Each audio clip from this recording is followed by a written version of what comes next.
বিসমিল্লাহির রহমানির রহিম। 5 তারিখ মাননীয় প্রধানমন্ত্রী জননেত্রী শেখ হাসিনা জাজিরা পয়েন্টে একটা অনুষ্ঠানে উনি আসবেন। ওই অনুষ্ঠান থেকে উনি বঙ্গবন্ধু সমাধিসৌধ কমপ্লেক্সে ওনার বাবার কবর জিয়ারতের উদ্দেশ্য বিকেলে টুঙ্গিপাড়া অবস্থান করবেন।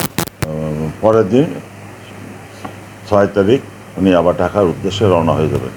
ওনার আশা উপলক্ষে টুঙ্গিপাড়াবাসী অধীর আগ্রহে অপেক্ষা করতেছে এবং আমরা টুঙ্গিপাড়া পৌরসভা তার আশা উপলক্ষে যত পয় পরিষ্কার, ধোয়া মোছা এবং বাগান আগান যা আছে সব পয় পরিষ্কার করে আমরা সম্পূর্ণ করেছি। ইনশাল্লাহ এখন টুঙ্গিপাড়াবাসী এবং আমরা উনি আশার অপেক্ষায় আছে। সবাইকে ধন্যবাদ। জয় বাংলা, জয় বঙ্গবন্ধু। পদ্মা সেতু হওয়ার পরে আমরা দেখেছি যেটা একবারও সেই একই পথে সড়ক পথে আসবেন এবং সড়ক পথে চলে যাবেন, যেটা আমরা জেনেছি। এটা ওনার একটা প্রোগ্রাম শেষে ওনার ব্যক্তিগত সফর বললেই চলে। এর প্রতি বছর ঈদের পরে উনি এসে থাকেন। এবার আসতে পারেনি যে কারণে এই প্রোগ্রামটা আছে, যে কারণে 1 সপ্তাহ পরে উনি প্রোগ্রামটা করলেন এবং উনি আগেই জানানো ছিলেন যে আমি আসবো। নির্দিষ্ট কোনো প্রোগ্রাম দেওয়া নাই।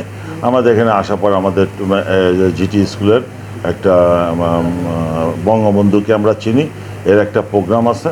এই প্রোগ্রামটা উনি সারার পরে উনি ওনার এরিয়া ঘুরে দেখতেও পারেন, নাও পারেন, সেটা ওনার উপরে মর্জি। যদি আমরা তাৎক্ষণিক এই প্রোগ্রামটা করি। সবাইকে ধন্যবাদ। জয় বাংলা, জয় বাংলা।